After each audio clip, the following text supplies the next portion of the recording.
Frozen shoulder, அதாவது கைகளோட joint இருக்குது இல்லைங்களா, இப்போ இந்த இடத்த உயர்த்த முடியாத ஒரு நிலை, அதாவது உங்களோட மொபிலிட்டி, இந்த இடம் வந்து மூவ் பண்ண முடியாத ஒரு நிலை, இறுக்கமாக பிடிச்சிக்கிற மாதிரி ஒரு நிலை, எக்ஸாக்டாக இந்த இடம் மேல் பகுதி, அடுத்தது உங்களோட இந்த பகுதி, இந்த இடம் எல்லாம் கைகளை உயர்த்தும் போது கடுமையான ஒரு வலி, ஒரு பெயின், கைகளை பின்னாடி கொண்டு போகும்போதோ மேலே கொண்டு போகும்போதோ இந்த சிரமங்களை நீங்கள் ஃபீல் பண்ணிட்டு இருந்தீங்கன்னா இந்த பதிவு உங்களுக்கான.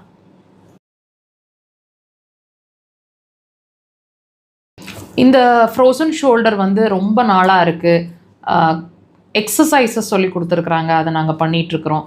அது பண்ணும்போது கொஞ்சம் வலி குறைஞ்சிருக்கு, கொஞ்சம் ஃப்ரீயாக இருக்குது.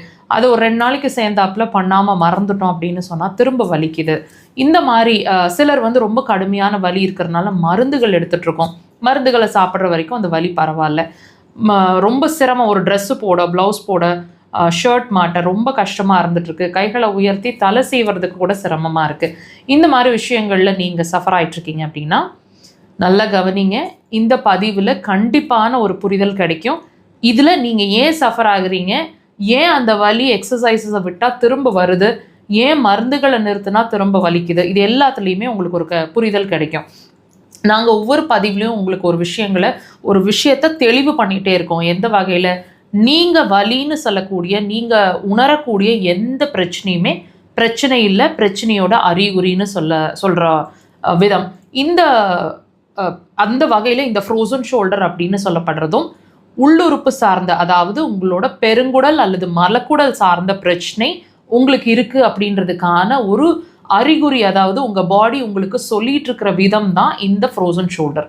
நிறைய விஷயங்களை சொல்லுங்கள், ஆனால் ரொம்ப பெக்யூலியராக இந்த ஃப்ரோசன் ஷோல்டர் உங்களுக்கு இருக்குது அப்படின்னா ரொம்ப தீவிரமாக உங்களோட மலக்குடல் சார்ந்த பிரச்சனை உங்களுக்கு இருக்குங்கிறத அர்த்தம்.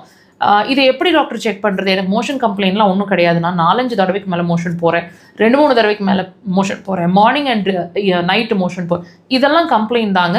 மோஷன் போகாமல் இருந்தால் தான் கம்ப்ளைண்ட்றது அர்த்தம் இல்லை. மோஷன் ஒரு தடவை மார்னிங் எந்திரிச்சோம், ஒரு 1/2 hour 45 minutesக்குள்ளே மோஷன் ஃப்ரீ ஆகிடுது, அதுக்கப்புறம் மோஷன் அடுத்த நாள் தான், இது வந்து அப்சல்யூட்லி நார்மல். இது இல்லாமல் 2-3 தடவை மோஷன் போகுது, டைம் இல்லாமல் மோஷன் போகுது, கேஸ் நிறைய ரிலீஸ் ஆகுது, அடிவயத்தில் நிறைய கேஸ் ஃபார்ம் ஆகுது, மோஷனே போக மாட்டேங்குது, டைமே இல்லை மோஷன் போகிறதுக்கு, ஒரு நாள் விட்டு ஒரு நாள் மோஷன் போகுது, இது எல்லாமே மோஷன் சார்ந்த பிரச்சனை, அதாவது மலக்குடல் சார்ந்த பிரச்சனை. நல்லா வாட்ச் பண்ணி பாருங்கள். நீங்கள் ஃப்ரோசன் ஷோல்டரில் இருக்கீங்க அப்படின்னா இந்த பிரச்சனைகளும் சேர்ந்து இருக்கும். இதுக்கான தீர்வு அப்படிங்கிறது அக்குபஞ்சரில் இருக்குது. கண்டிப்பாக ட்ரை பண்ணுங்க.